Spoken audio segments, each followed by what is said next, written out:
Hi everyone, I'm Raven, and in this video we are going to talk about the Wheel of the Year.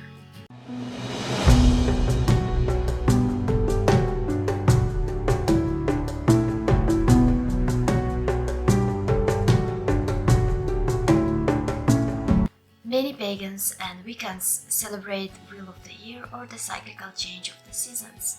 Seasonal changes were very important to ancient people, who depended on the seasonal markers to dictate when to plow, sow, harvest and rest.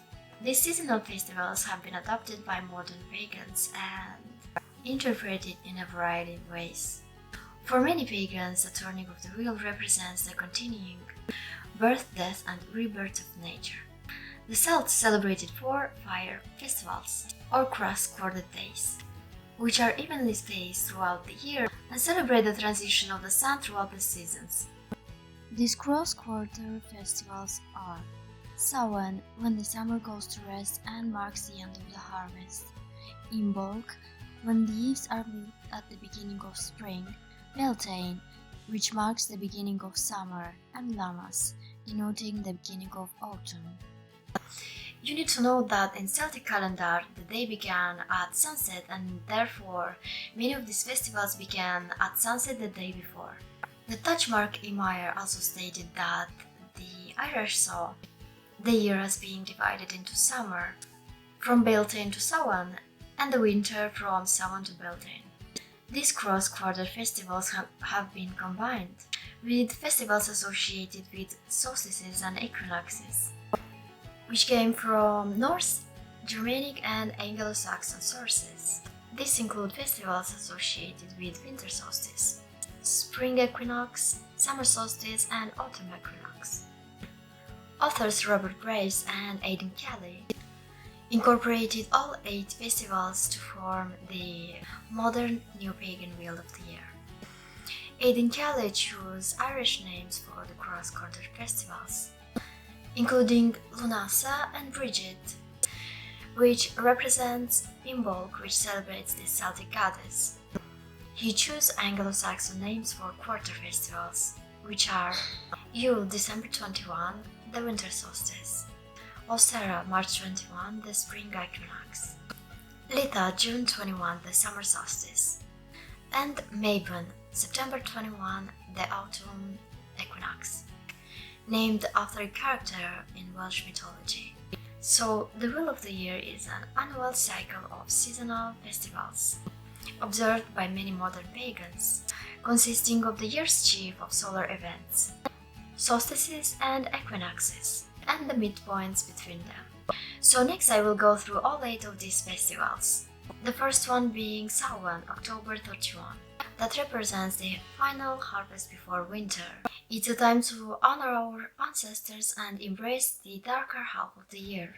This also marks the beginning of the new year in many Wiccan traditions.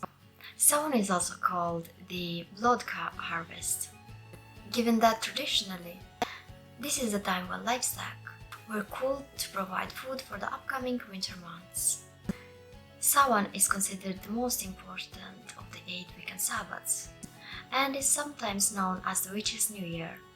In most Wiccan traditions, Samhain marks the time when the god dies to ensure our continuing existence, represented by the decline of the earth's abundance. He will be born again at Yule with the birth of the sun. It is a common time to study the dark mysteries and reflect the endless circle of life and death. To honor departed ancestors, you can set up an altar, give offerings like food, incense, drinks, or whatever a special departed person to you would have loved during his life. You can light candles and place them inside carved pumpkins and place them on windows or doorways.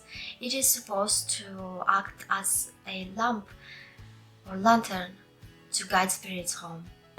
It is thought that the veil between the worlds is thin at this time, along with Beltane, allowing easier communication with spirits and loved ones who have passed on the other side.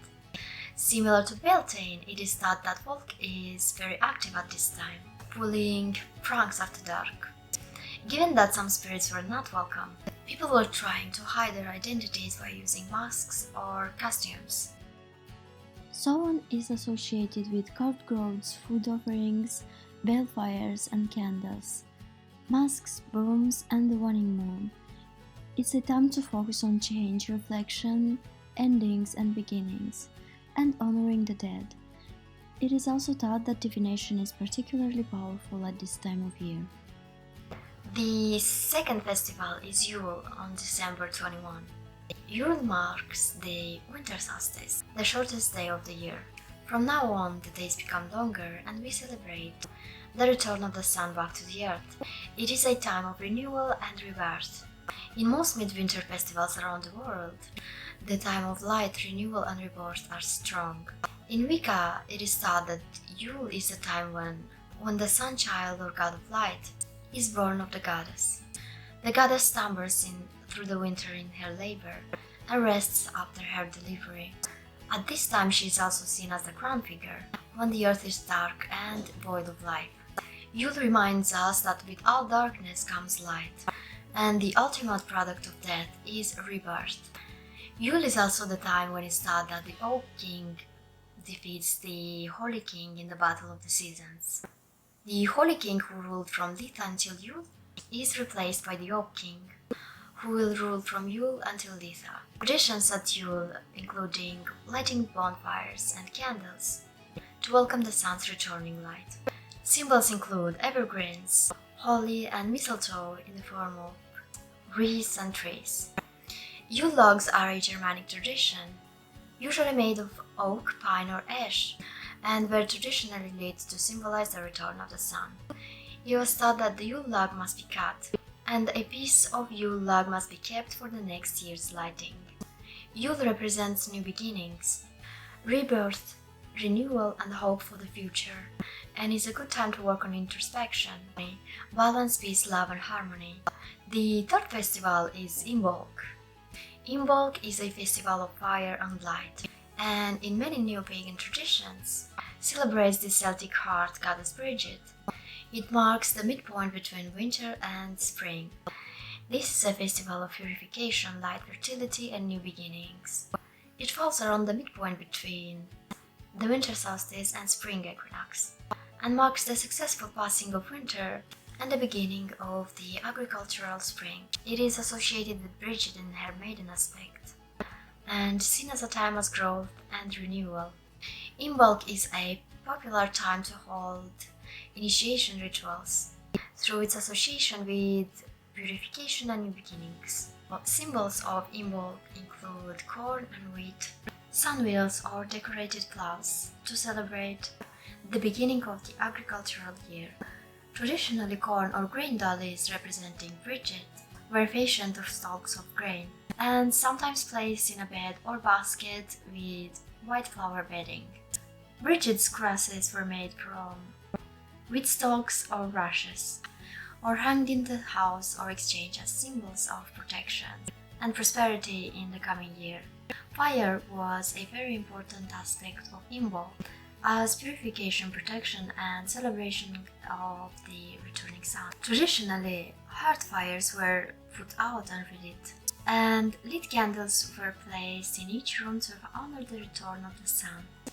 Brooms or basins were placed by the front door to symbolize the sweeping out the old and welcoming the new, an early form of spring cleansing. Imbolc is a good time to get your life in order, physically, mentally, spiritually and emotionally. It is a good time to make new plans, clean out the drawers and closets, to bring in the new and clear out the old. So, because during my research about the Wheel of the Year I ended up with 19 pages of notes, I will have to make another video, a part 2, where I will be talking about the other 4 Sabbats. Otherwise, this video is going to be way too long. That being said, I thank each and every one of you who made it this far. I hope it was useful and I will see you in my part 2 video. Bye!